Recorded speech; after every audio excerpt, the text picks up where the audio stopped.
Picking the right Linux version can be tough, especially if you're new to Linux.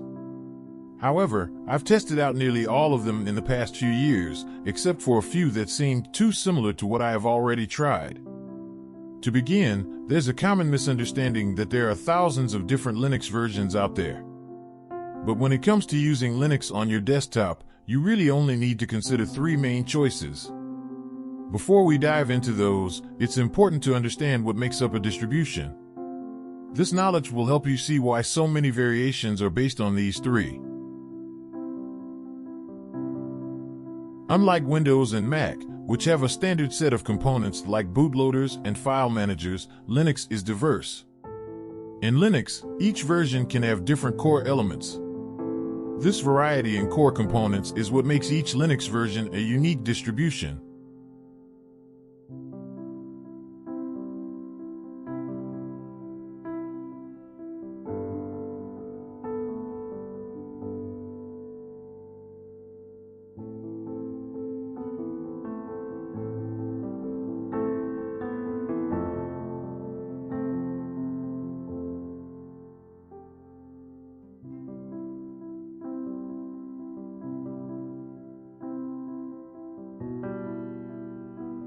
You can pick between Grub and systemd for your system startup.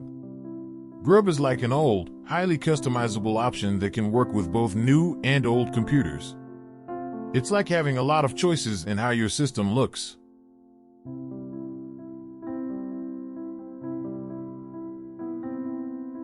On the other hand, systemd is what you usually get with modern Linux, but it only works with newer computers and doesn't offer as many fancy options. When your computer starts up, it has to check all the hardware and prepare everything for booting. Nowadays, most Linux systems use systemd for this job. However, systemd is quite large and does a lot more than just getting things ready. It handles timers, the bootloader, services, and more. Some people find it too big and prefer alternatives. If you're interested in exploring other options, you can look into Init.d and older systems that came before systemd. These options are lighter and faster, making them a good choice if you want to build a super minimalistic system.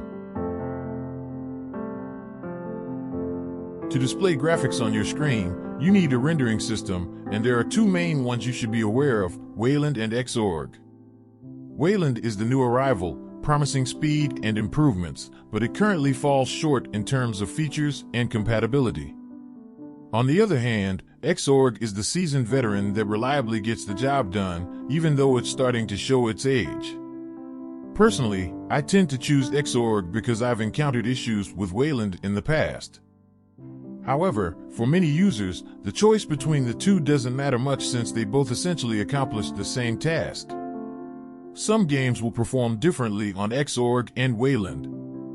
Some will run on xorg better, some will run on Wayland better. If you have different displays with multiple resolution, refresh rate, and scaling, Wayland should give better results. In the Linux world, what we usually call a login manager or user selector goes by the name display manager. This is mainly because Linux is driven by technically skilled people who might not be great at naming things. Now, there are three main options for display managers: lightdm, sddm, and gdm. Think of them like different flavors of ice cream.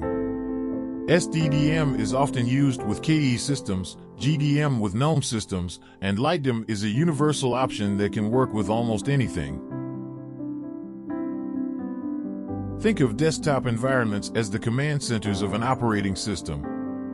They are like toolboxes where you can adjust things like screen resolution, themes, colors, fonts, and more. However, you don't necessarily need a full-blown desktop environment with all these features. The essential component you require is a window manager, which determines how windows are organized on your screen.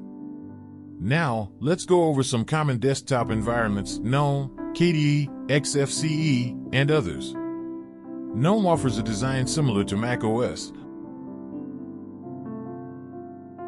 while KDE provides a Windows-like appearance and functionality.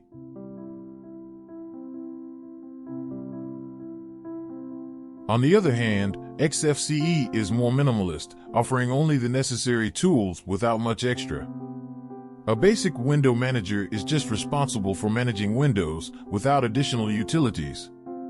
If you're using a basic window manager, changing settings like screen resolution or fonts can be a bit more hands-on. You'd either need to manually edit configuration files or install separate utilities designed for these tasks. Package Manager is how distributions install programs. Here are the major ones you need to know about. Debian distros uses apt. The command is apt space install space program name. DNF or yum is used by Red Hat distros like Fedora. The syntax is dnf space install space program name. Arch and Arch-based distros use pacman space-s space program name. Now that you understand what makes up these computing environments, it becomes straightforward to tailor your computing experience to your liking. Take a moment to identify which components you enjoy and which ones you'd rather do without. The beauty of Linux lies in its flexibility. You have the power to replace elements you dislike with better alternatives. For instance, a common gripe with Windows and Mac is their file managers, which many find lacking. Unfortunately, in these proprietary systems, you're often stuck with what they provide, as these file managers are tightly integrated into the operating system. However, Linux grants you the freedom to make changes.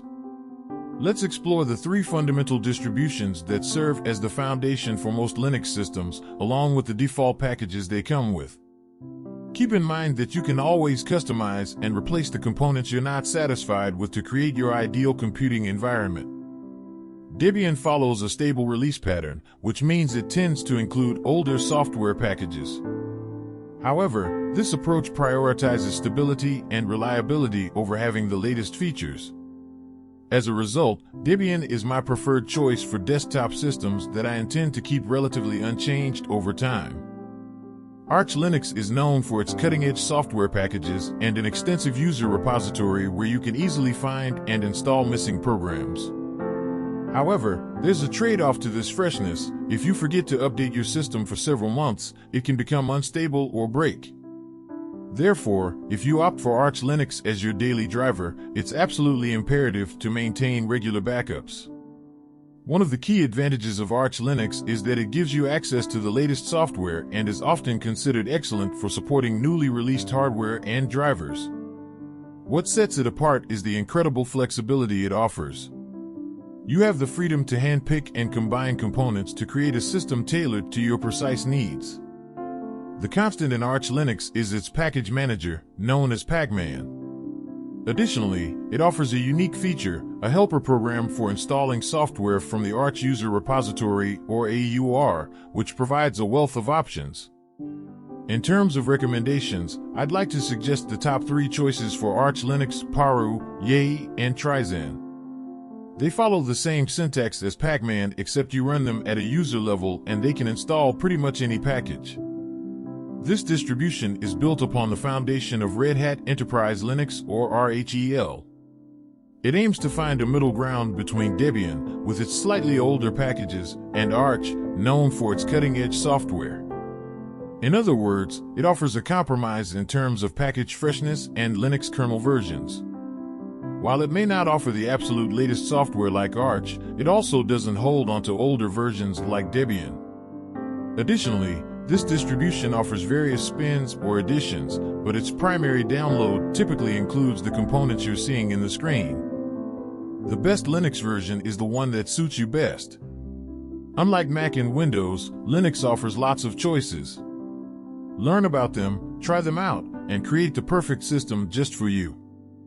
That's why all those top 5 distros lists you see online don't really matter. There's no one-size-fits-all answer. It's all about what fits you best, and Linux gives you the power to make it just right for your needs. That's it for today. If you like this content, please share with your friends. And always remember, you have the strength, the patience, and the passion within you to reach for the stars to change the world.